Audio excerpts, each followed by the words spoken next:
All right, let's try one like this. You have to be patient with me on this one. I got to make it up here.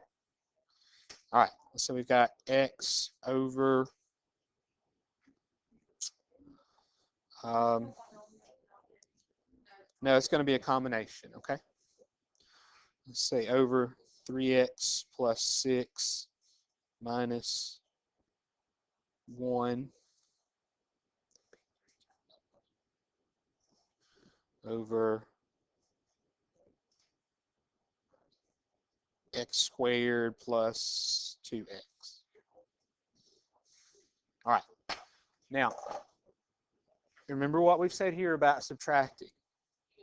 Never subtract, right? Okay. Now, to be able to get the common denominator here, if they're not monomial factors, then we're going to need to factor, okay? So on this one, we can pull out a 3, right? This would be 3 times x plus 2, okay? And then, how can I factor this one? Right, so it'd be x times x plus 2. Now, this time when we look at the common denominator, what you guys need to do is you need to separate the fact that when you have monomial factors and binomial factors, right? So monomial factors, you've got a 3 and an x. So start off with your monomial factors. So think of this as a 3 and think of this as a 1x. If you have a 3 and a 1, the common denominator would be 3, okay? And then what do we say about the monomial factors with the exponent? The variable with the higher exponent would just be the x. Well, we're just doing monomial part right now. Okay, so now it's going to be that. All right, so again, I kind of separate. There's my monomial common factor. Okay, between the 3 and the x. Okay, go back. Let's think of this as like 1x, right?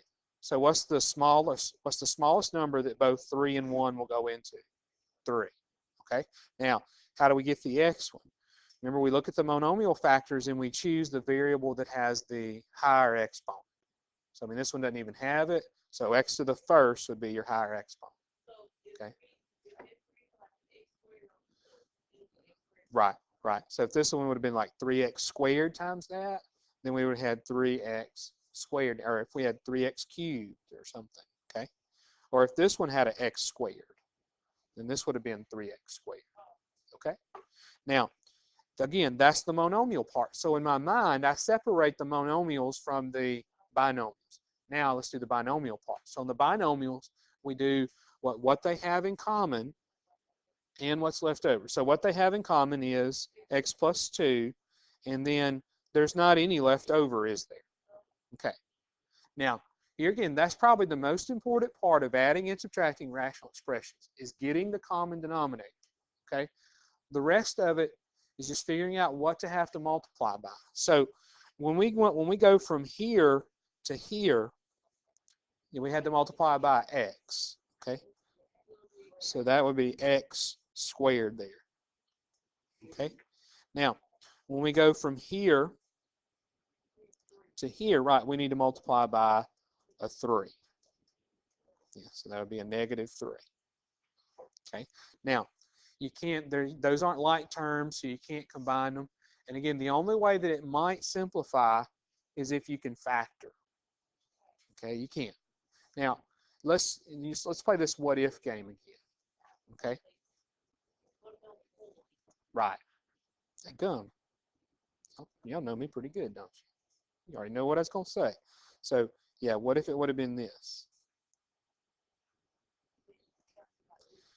This would factor, wouldn't it? Okay, so it would be x plus 2 times x minus 2 over 3x times x plus 2, and then those would cancel. So you get x minus 2 over 3x to be your answer there. Okay, now, all right, y'all do this. We're using Algebra 2 workbooks because they don't put this in the advanced math textbook. They don't do adding and subtracting rational expressions, probably because they think you should already know how to do it. Which is kind of true. But I go ahead and do it with you anyway. Now, what I want you to do All right, y'all tear out here page 124. Okay. Just tear it out and you can keep it. Page 124. Yeah. Okay. Now, these that I've got circled here, those are the ones that I want you to work for me, okay?